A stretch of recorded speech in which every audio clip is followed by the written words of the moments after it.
What's up, guys? Today I want to go over something with you here, if I can get the camera at the right angle. I want to go over flint knapping. I've been getting into it. It's very hard. I'm going to show you a couple of differences, okay? Number one, this right here is obsidian. This is volcanic glass. It's tougher than glass, as you can see. You can flake off nice little flakes like this guy, and they are razor sharp. Kind of hard to flip knap though, because it comes in these big bulky chunky pieces. They're like, you know, thick, and it's hard to get them napped down to an arrowhead. Something else that naps at the same consistency though, bottle bottoms. Any kind of bottle bottoms, you know, a Sprite bottle's green. You can use a wine bottle, like a good blue wine bottle. It looks really cool. This is a beer bottle. It's brown. And I'll show you what I do to nap it. I just take a file with the tip, you know, part that goes into the handle. I have a couple different sized ones. And I get a nice little piece of leather. I took this off a leather couch. Cushion that I found in the trash. I got a couple of them actually, and it works really good. So what I do is I make sure I got a nice chunk of leather underneath me. You know, like a good 2 foot by 2 foot square. That way I'm not going to make a big mess.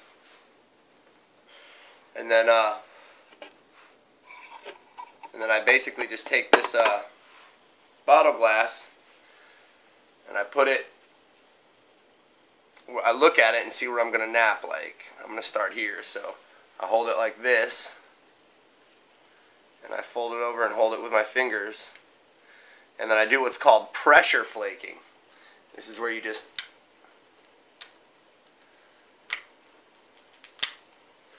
and see, I'll show you a little up closer. What you do is you stick the point of this right where you're going to flake, and then you just press down, and what happens is it flakes off all these little shards of glass. So you want to take those and put them on a nice piece of leather that you got it sitting on the floor, so that it basically catches everything. And then what you're trying to do is you're trying to send flakes. Let me see if I can show you a little better here. What you're trying to do, okay, is, you see that flake I sent all the way across here? That's great. Now these glasses are concaved, so basically you take flakes off the sides here until you get into the middle area, and then you basically make your arrowhead out of this middle area. I'm not going to flake out a whole arrowhead for you. I can show you some that I've made already though.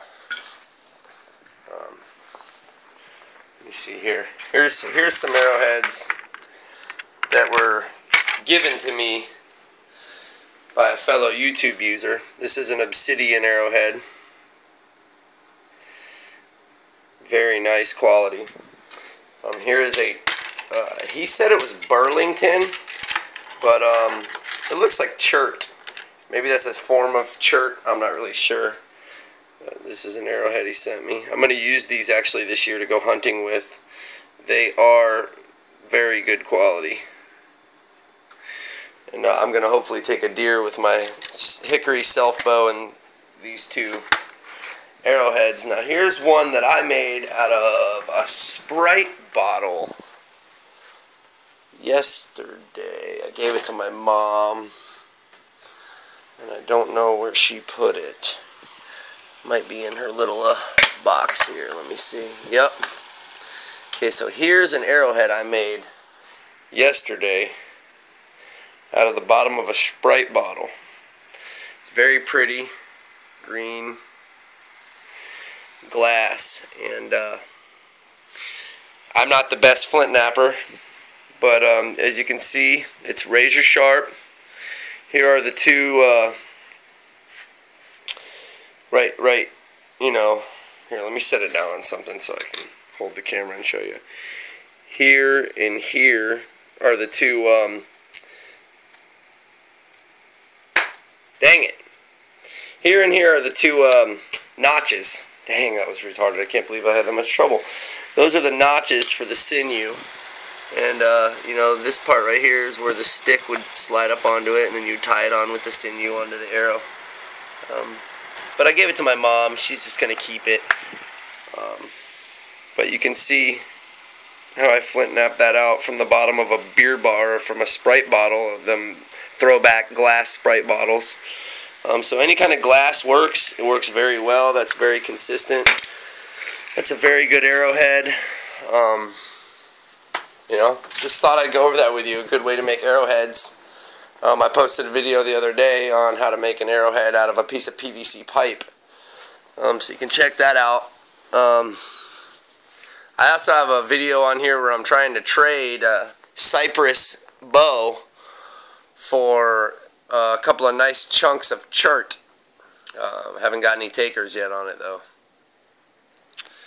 But there's some more obsidian. Anyway, just wanted to go over that with you. Good thing to get started on if you want to get started on flint knapping is the bottom of a bottle. And unfortunately, litter is everywhere. That's a nice long flake I sent across that. I mean, from the edge all the way over to this side.